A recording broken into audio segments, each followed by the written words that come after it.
नमस्कार साथियों, स्वागत है आप सभी का। मैं अभिषेक, आप है मेरे साथ में कल रात तक के सुर्खियों से बने हुए करंट अफेयर के बारे में जानकारी लेने के लिए।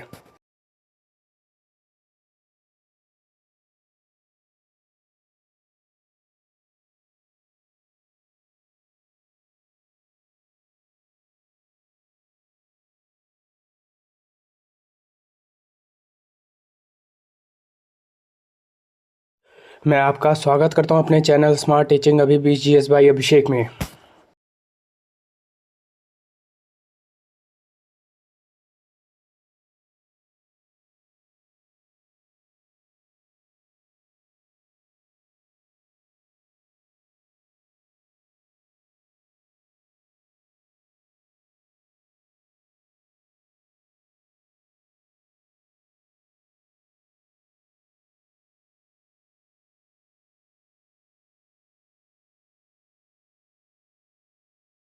दिन सोमवार, दिनांक 3/3/2025।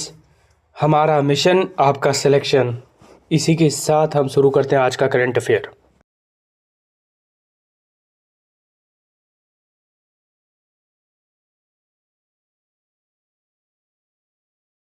पहला, हाल ही में किसने भारत कॉलिंग सम्मेलन 2025 का उद्घाटन किया? उत्तर है पीयूष गोयल ने। आइए इस खबर के बारे में जान ले। इस कार्यक्रम का आयोजन IMC chamber of commerce and industry द्वारा किया गया। इसका आयोजन मुंबई के जियो वर्ल्ड कन्वेंशन सेंटर के लोटस बॉलरूम में हुआ। इसका विषय था विकासशील भारत 2047 का मार्ग सभी के लिए समृद्धि की ओर अग्रसर। इस वर्ष IMC chamber of commerce and industry ने अपने प्रमुख वार्षिक आयोजन इंडिया कॉलिंग कॉन्फ्रेंस के रजत जयंती वर्ष के अवसर पर इसे भारत कॉलिंग कॉन्फ्रेंस के रूप में लॉन्च किया। यह सम्मेलन भारत के वैश्विक आर्थिक विकास में सबसे आगे रखने और विभिन्न क्षेत्रों में निवेश के अवसरों को उजागर करने के लिए आयोजित किया गया था। अगला, हाल ही में कहां पर राज्य स्तरीय शिवरात्रि महोत्सव मनाया गया? उत्तर है बैजनाथ में। आइए इस खबर के बारे में जान लें। हिमाचल प्रदेश के कांगड़ा जिले के प्रसिद्ध बैजनाथ में हर साल राज्य स्तरीय इस बार भी महोत्सव का आयोजन किया गया था, लेकिन बारिश ने सारी व्यवस्था बिगाड़ दी। कल पहली सांस्कृतिक संध्या हुई, जिसमें बारिश के कारण काफ़ी दिक्कतें हुई। आज दूसरी सांस्कृतिक संध्या होनी थी, लेकिन खराब मौसम के चलते इसे रद्द कर दिया गया। SDM बैजनाथ देवी चंद्र ठाकुर ने मौसम को देखते हुए यह फैसला लिया गया और नोटिस जारी कर सबको सूचित कर दिया है।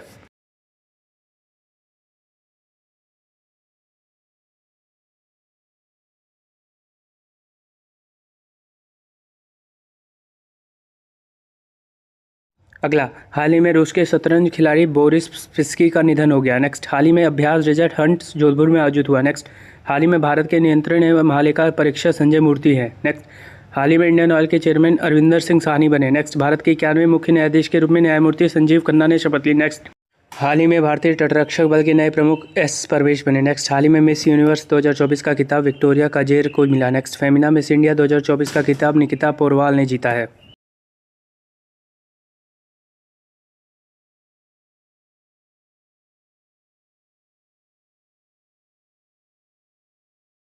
अगला, वर्ल्ड स्पेस अवार्ड 2024 का खिताब S सोमनाथ जी को मिला। नेक्स्ट, 2024 में डोमिनिका और गुयाना ने प्रधानमंत्री मोदी को अपने देश का सर्वोच्च नागरिक सम्मान से सम्मानित किया। नेक्स्ट, अंग्रेजी बनी अमेरिका की आधिकारिक भाषा। नेक्स्ट, महाराष्ट्र के स्वास्थ्य मंत्री प्रकाश आंबेडकर ने शनिवार को घोषणा की कि राज्य सरकार 0 से 14 वर्ष की लड़कियों को मुफ्त कैंसर वैक्सीन उपलब्ध कराएगी। नागपुर में खेला गया रणजी ट्रॉफी 2024-25 का फाइनल मुकाबला केरल और विदर्भ के बीच ड्रॉ रहा। पहली पारी के बढ़त के आधार पर विदर्भ को विजेता घोषित कर दिया गया। प्रधानमंत्री मोदी 3 दिवसीय गुजरात यात्रा पर रहेंगे। एयरपोर्ट से पायलट हाउस तक प्रधानमंत्री का 5 किलोमीटर लंबा भव्य रोड शो किया। वंतारा केंद्र के दौरे के बाद PM मोदी सोमनाथ मंदिर पहुंचे।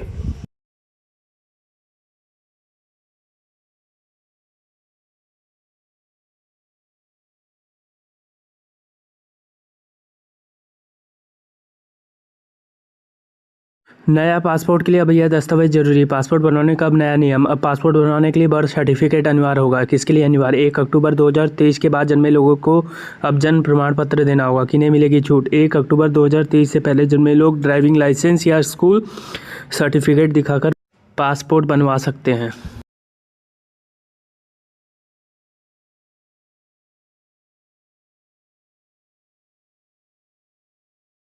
दुनिया को अक्टूबर महीने में मिलेगा मेड इन इंडिया चिप। इस बात की जानकारी खुद IT मिनिस्टर अश्विनी वैष्णव ने दी। 2025 में 4.3 ट्रिलियन GDP वाली अर्थव्यवस्था बना भारत। भारतीय यात्रियों के लिए 10 वीजा मुक्त देश। Mauritius, Seychelles, Fiji, Serbia, Jamaica, Barbados, Bhutan, Indonesia, Jordan, Iran. पूर्वी से भी प्रमुख मादरी वज पर दर्ज होगी FIR। मुंबई कोर्ट ने दिया आदेश। मायावती का बड़ा फैसला, आकाश आनंद को सभी पदों से हटाया गया। दिल्ली में 31 मार्च के बाद 15 साल पुराने वाहनों को नहीं मिलेगा पेट्रोल और डीजल। अगला, उत्तर प्रदेश के सभी जिलों में भेजा गया त्रिवेणी संगम का जल।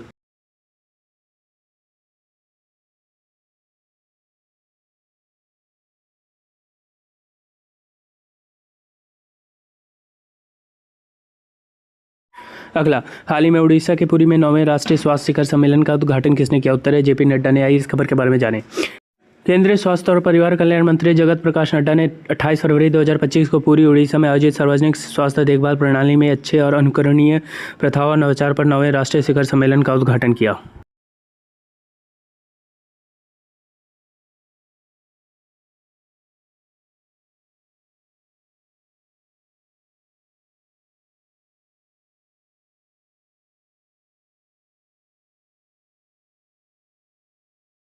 अगला, हाल ही में 67वीं पुष्प प्रदर्शनी का आयोजन किस केंद्र शासित प्रदेश में किया गया? उत्तर है दिल्ली में। आइए इस खबर के बारे में जान लें। चारों तरफ हरे भरे पौधे, फूल और हैंगिंग बास्केट, विदेशी ऑर्किड और हर्बल पौधे उन्हें निहारते चाहते। यह नज़ारा राष्ट्रपति भवन के अमृत उद्यान का नहीं बल्कि डीयू के गौतम बुद्ध शताब्दी उद्यान का था। डीयू में शुक्रवार को 67वीं वार्षिक पुष्प प्रदर्शनी आयोजित की गई। इस प्रदर्शनी में राष्ट्रपति भवन के अमृत उद्यान की झलक मिली। इस प्रदर्शनी में फूलों की विभिन्न प्रजातियों से पूरा डीयू परिसर महक उठा।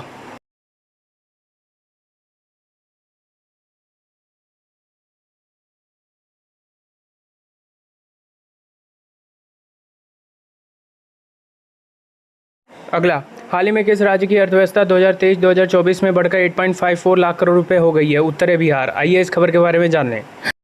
8.54 लाख करोड़ की अर्थव्यवस्था तेजी से विकास। सम्राट चौधरी ने बिहार विधानसभा में पेश किया आर्थिक सर्वेक्षण। बिहार के उप मुख्यमंत्री सम्राट चौधरी ने शुक्रवार को राज्य विधानसभा में आर्थिक सर्वेक्षण 2024-25 पेश किया। इस सर्वेक्षण में जीएसडीपी का राजस्व, कृषि उत्पाद, उद्योग में निवेश और बिजली क्षेत्र में उल्लेखनीय विकास का दावा किया गया है। बिहार के उप मुख्यमंत्री सम्राट चौधरी ने शुक्रवार को राज्य विधानसभा में 2024-25 के लिए आर्थिक सर्वेक्षण की रिपोर्ट पेश की। उन्होंने बताया कि राज्य की अर्थव्यवस्था ने पिछले कुछ वर्षों में तेजी से विस्तार किया। बिहार की अर्थव्यवस्था का आकार 3.5 गुना बढ़कर 2011-12 के 2.47 लाख करोड़ रुपए से 2023-24 में 8.54 लाख करोड़ रुपए हो गया है।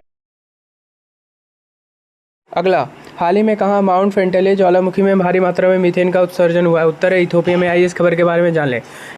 इथियोपिया के माउंट फेंटेले ज्वालामुखी ने भारी मात्रा में मीथेन गैस का उत्सर्जन किया है, जो एक अभूतपूर्व प्राकृतिक घटना है जिसका जलवायु परिवर्तन पर संभावित प्रभाव पड़ सकता है। माउंट फेंटेले के बारे में क्या हुआ? उत्तरी इथियोपिया में स्थित माउंट फेंटेले ने 31 जनवरी 2025 में वायुमंडल में बड़ी मात्रा में मीथेन गैस छोड़ी। इस घटना का बर्फ के रूप में वर्णित किया गया, जिससे मीथेन गैस के विशाल गुच्छे निकले।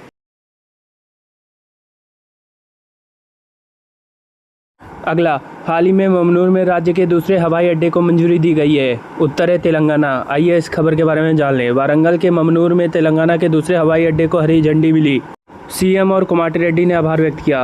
आरएंडबी मंत्री कोमाटी रेड्डी वेंकट रेड्डी ने जीएमआर समूह को 150 किलोमीटर की दूरी से भीतर दूसरे हवाई अड्डे के लिए एनओसी देने के लिए राजी किया।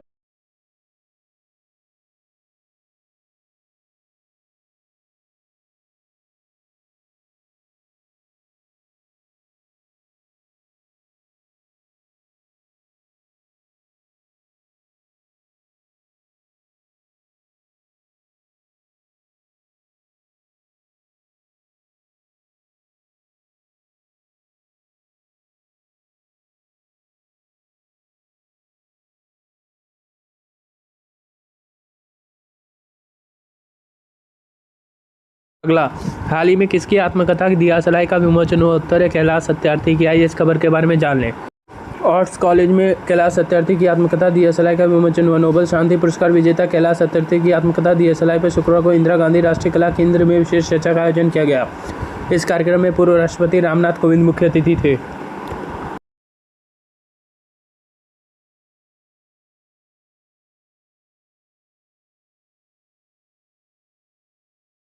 हाल ही में किसने छत्तीसगढ़ ओपन खिताब जीता? उत्तर है शौर्य भट्टाचार्य ने। आइए इस खबर के बारे में जान लें।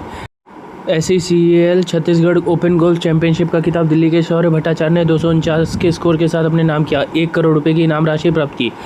उप मुख्यमंत्री अरुण साव ने शौर्य भट्टाचार्य का हौसला बढ़ाते हुए उन्हें जीत की बधाई दी और इनामी राशि का चेक प्रदान किया। इस अवसर पर PGTI के अध्यक्ष Kapil Dev, south eastern गोल्डफील्ड्स limited Bilaspur के डायरेक्टर पर्सनल बिरांची दास उपस्थित थे।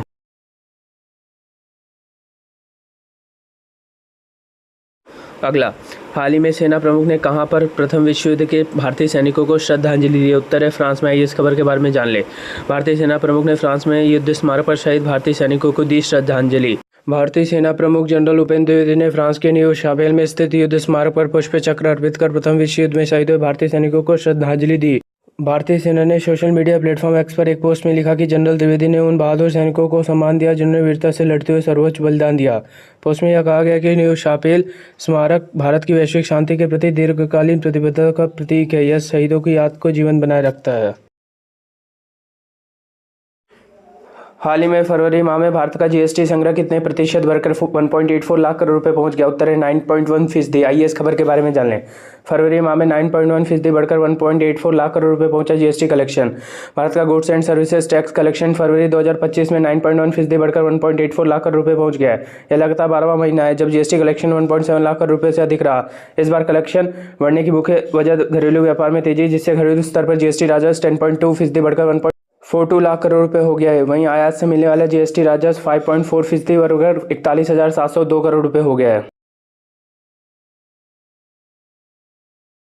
अगला, हाल ही में किस राज्य में भारतीय कृत्रिम अंग निर्माण निगम अपना पहला सहायक उत्पादन केंद्र स्थापित करेगा? उत्तर है त्रिपुरा में। आइए इस खबर के बारे में जान लें। भारतीय कृत्रिम अंग निर्माण निगम त्रिपुरा के सिपाहीजला जिले के पूर्वा लक्ष्मीबिल में अपना पहला सहायक उत्पादन केंद्र स्थापित करेगा। यह केंद्र पूर्वोत्तर क्षेत्र में एल्मिको का पहला सहायक उत्पादन केंद्र होगा। एल्मिको के बारे में जरूरी बातें। यह भारत सरकार की सार्वजनिक क्षेत्र का उपक्रम है। इसकी स्थापना साल 1972 में हुई थी। इसका मुख्यालय कानपुर में है। यह विकलांग लोगों के लिए कृत्रिम अंग और दूसरे सहायक उपकरण बनाता है। एल्मिको के कुछ और सहायक उत्पादन केंद्र भुवनेश्वर, जबलपुर, बेंगलुरु, मोहाली, उज्जैन।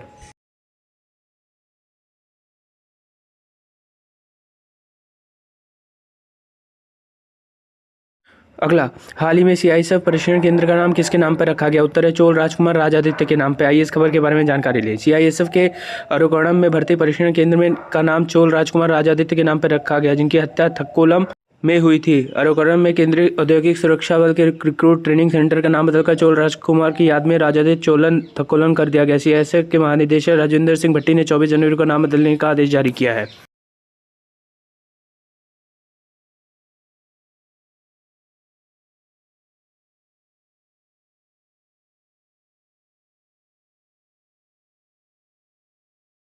धन्यवाद। आपका दिन मंगलमय हो।